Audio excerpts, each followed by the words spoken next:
Какво е ключово за тази седмица? Първата карта е двойка жезли. Да видим и втората. Това е императора. И третата карта е кралицата чаши. Останете с Есен Старо да видим какво имат да ви казват картите. Изправени сте пред прага на ново пътуване, някакво планиране и мисли за бъдещето. Картата ви призовава да правите първите стъпки, да действате. Готови сте за реализиране на хоризонтите си. Готови сте с увереност да преминете напред. Изследвайте се. Излезте, ако трябва, от зоната си на комфорт. Там често се крие ключът.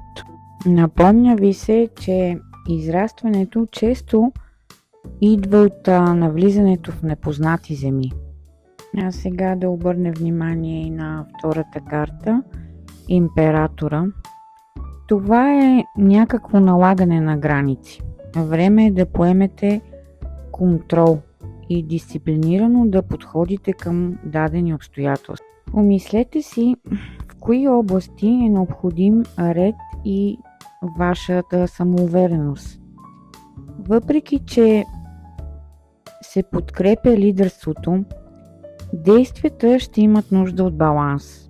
Може да ви се окаже помощ и от ключова фигура, на която разчитате.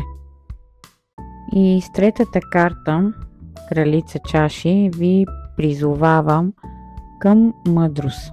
Доверете се на интуицията си, непременно. Приемете емоциите си.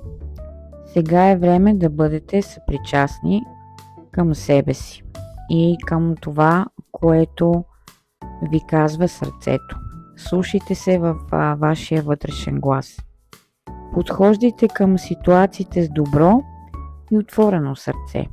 Потопете се в дълбокото изследване и чрез него ще израснете със сигурност, мили хора. Като общо за трите карти, какво е ключово за предстоящата седмица, мога да го обобщя така: дисциплинирано, обмислено и най-вече интуитивно се насочете да вземете решение. Излизате уверено, може и с подкрепа от мъдър човек от стари ситуации. Ключът е при вас, във вашите вътрешни мисли и разсъждения.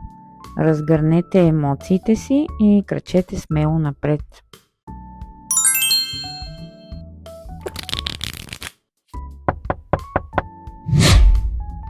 Нека да видим и подкрепещата енергия.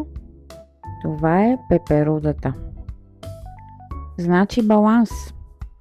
Както гасеницата става пеперуда, така и вие ще преминете през промяна, която ще донесе повече свобода, лекота и красота в живота. Не се страхувайте от промяната. Тя е знак, че растете и се развивате.